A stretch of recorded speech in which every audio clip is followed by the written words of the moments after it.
This podcast is brought to you by Renewal by Andersen of Central Pennsylvania. With a new year may come new windows or doors, and you can currently get $400 off every window and $800 off every door at Renewal by Andersen of Central Pennsylvania from now through January 31st. Call 717-727-7558 or drop by rbacentralpa.com/deals for more information. Pennsylvania was found to be underfunding schools by over $5 billion. Meanwhile, the state has granted $40 million toward the replacement of diesel vehicles with EVs. Snow geese are gearing up to do their annual drop-by. Finally, a man was rescued from a tree. I'm Claudia DeMiro, and you're listening to Today in PA.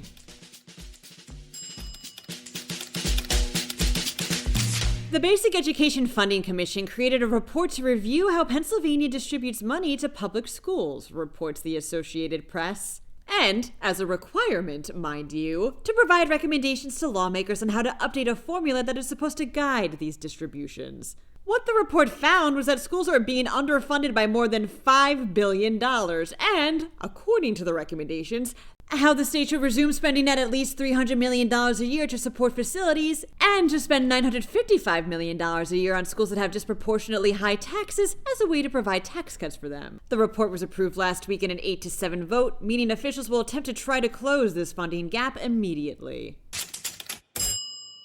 Also last week, the State Department of Environmental Protection announced $40 million in grants for 16 applicants to replace aging diesel vehicles with electric vehicles, reports the Center Square. This grant comes courtesy of a previous lawsuit with Volkswagen after the company skirted around emission rules, and is part of the Driving PA Forward program, which seeks to help the state meet its diesel emissions reduction goals. Says DEP Acting Secretary Jessica Shirley via press release, quote, "Clean air is crucial in ensuring a healthy environment. That's why we see it as our mission to address one of the most significant air quality challenges facing our Commonwealth, emissions from transportation."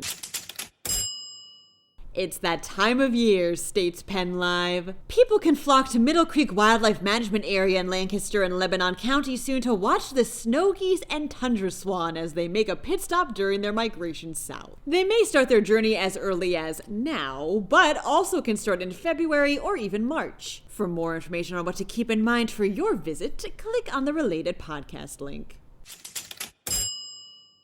The storms last week caused flooding in many an area, starts Philly Voice. And one hapless man in Delaware County got a taste of this flooding that was way too up close and personal. The unnamed man had left his home in response to what he thought was an emergency in the community, only to realize that water was rushing around him. A nearby creek had flooded, forcing the man to climb a tree. With only 2% battery left on his phone, he managed to call the police and was safely rescued. Reading stories like this makes me realize I need to work on my upper body strength, 'cause you just never know.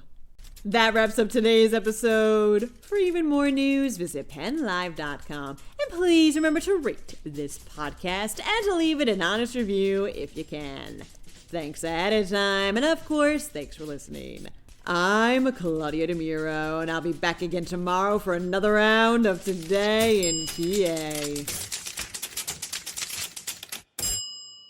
This podcast is brought to you by Renewal by Andersen of Central Pennsylvania. With a new year may come new windows or doors, and you can currently get $400 off every window and $800 off every door at Renewal by Andersen of Central Pennsylvania from now through January 31st.